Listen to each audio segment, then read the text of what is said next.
दोस्तों नमस्कार, मैं मृगनंदन यादव एशियन इवेंट न्यूज़ के लिए दिल्ली से। आज का विषय है केंद्र सरकार द्वारा किसानों के लिए उर्वरकों पर दी जाने वाली सब्सिडी में बढ़ोतरी। मैं इसका विश्लेषण करना चाहता हूं। अभी परसों केंद्र सरकार ने किसानों को दी जाने वाली उर्वरक सेक्टर में सब्सिडी पर बढ़ोतरी की है। गौरतलब है अभी 1200 रुपये की DAP और यूरिया का 50 किलो का कट्टा आता था। सरकार के द्वारा बढ़ाई गई कीमतों से वही कट्टे का रेट 1200 से 1800 हो गया है। वहीं 1800 जब रेट हुआ तो किसान पर दोगुनी मार पड़ गई है। जैसे ही किसान पर दोगुनी मार पड़ी, किसानों के संगठन ने बोलना शुरू कर दिया सरकार के खिलाफ और विपक्षी दलों ने किसानों की आवाज़ में आवाज़ मिलाते हुए विरोध करना शुरू कर दिया। तो सरकार को यू टर्न लेना पड़ा। सरकार ने तुरंत ही कल कहा कि मैंने पैसे नहीं बढ़ाए हैं, मैंने सब्सिडी बढ़ाई है। जो 500 रुपये किसानों को सब्सिडी दी जा रही थी वो सब्सिडी मैंने 500 से बढ़ा के 1200 रुपये की कर दी है। अब 1200 रुपये उन्हें सब्सिडी मिलेगी और वहीं उन्हें जो कट्टा 1200 रुपये का मिलता था, जो विपक्ष कह रहा है 1800 रुपये का कट्टा हो गया है, वो नहीं, अभी भी उन्हें 1200 रुपये का ही DAP और यूरिया का कट्टा मिलेगा। जबकि सरकार ने ये एक तर्क दिया था कि इंटरनेशनल लेवल पर DAP और यूरिया के दाम बढ़ने से देश के अंदर प्रोडक्शन करने वाली कंपनियों ने पैसे बढ़ा दिए, इसलिए हमको बढ़ाना पड़ा। लेकिन राजनीतिक दबाव में या किसानों के दबाव में सरकार ने सब्सिडी की बात कही है, मैंने सब्सिडी बढ़ा दी।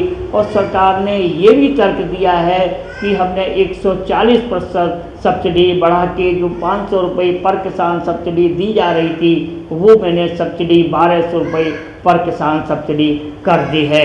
आगे देखने में ये आया है जो बड़ी फर्टिलाइज़र की 3 बड़ी कंपनियां हैं, इफको है, क्रिप्को है, राष्ट्रीय केमिकल फर्टिलाइज़र है।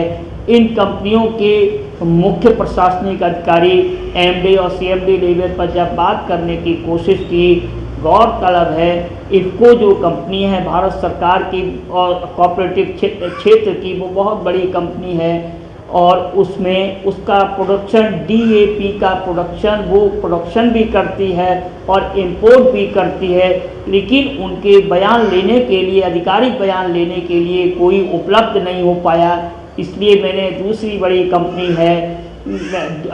बड़ी कंपनी है क्रिप्को, उसके चेयरमैन चंद्रपाल सिंह यादव से मैंने बात किया। मैंने कहा सर आप बताइए कैसे इसको आप कैसे देखते हैं, सरकार के द्वारा उर्वरक क्षेत्रों पर दी गई सब्सिडी को और उसमें बढ़ोतरी की गई सब्सिडी पर। तो उन्होंने कहा नहीं, ऐसा नहीं है, सब्सिडी ही सरकार ने बढ़ाई है। जहां सरकार 500 रुपये सब्सिडी देती थी अब 1200 रुपये सब्सिडी कर दी है। जबकि हमारी जो कंपनी है वो इंपोर्ट ज़्यादा करती है, प्रोडक्शन हम लोग कम करते हैं। इसलिए जब इंटरनेशनल लेवल पे 600 रुपये डॉलर बढ़ा है तो नेचुरल है कि हम लोग यहाँ पैसे बढ़ाएंगे। मजबूरन हमको पैसे बढ़ाने पड़ते। लेकिन ये हाँ इतना ज़रूर है, सरकार के इस पैसे बढ़ाने से अगर सरकार पैसे बढ़ जाते, सब्सिडी नहीं बढ़ाती तो किसान इस पर अपने दबाव में आ जाता, किसानों को परेशानी होने लगती। लेकिन वहीं सरकार ने इनको सब्सिडी में बढ़ोतरी कर दी। 500 रुपये सब्सिडी में 500 रुपये से सब्सिडी बढ़ाकर उन्होंने 1200 रुपये सब्सिडी कर दी। और दूसरी तरफ मैंने राष्ट्रीय केमिकल फर्टिलाइज़र के डायरेक्टर मार्केटिंग से बात किया तो मिस्टर थंगाचिन हैं, उनसे मिस्टर थंगाचिन ने कहा हाँ हमारी जो कंपनी है बेसिकली हम लोग इंपोर्ट करते हैं और इंपोर्ट करके DAP मंगाते हैं। हमारी कंपनी प्रोडक्शन नहीं करती है।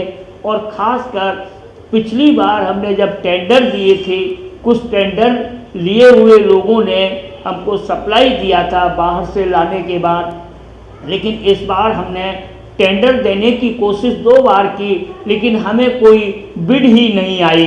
जब बिड ही नहीं आई तो हमने अभी मंगाया ही नहीं, इसलिए हमारे पास तो कुछ है ही नहीं। जबकि उत्तर भारत के किसान ज़्यादातर जो हैं वो ये डीएपी और यूरिया का प्रयोग करते हैं। दक्षिण के किसान डीएपी और यूरिया का प्रयोग नहीं करते हैं। लेकिन उन्होंने कहा हम अभी भी कोशिश कर रहे हैं, अभी भी हम कोशिश कर रहे हैं। हमारी अगर टेंडर हो जाता है तो हम तो केवल मंगाते हैं और अपनी कंपनी के और फर्टिलाइज़र के साथ उनको सर्कुलेट करते हैं, लेकिन हमारा प्रोडक्शन नहीं है। तो उन्होंने कहा कि सब्सिडी के रेट बढ़े हैं, इस पर सरकार ने सब्सिडी के रेट कमोवेश उन्होंने भी सरकार का पक्ष लेते हुए देखे।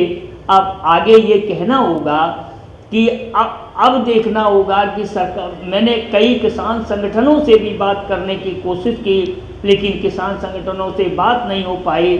आगे अब राजनीतिक दृष्टि से देखना होगा कि सरकार किसी न किसी रूप में, किसी न किसी तरीके से किसानों का ये आंदोलन ख़त्म करवाना चाहती है। वो चाहती है सरकार दबाव में आ जाए, सरकार चाहती है कि किसान दबाव में आ जाएं और अपने कारोबार में लग जाएं। उनको अभी गौरतलब है सरकार ने लास्ट 2000 रुपये किसानों के खाते में निधि भी भेजी है।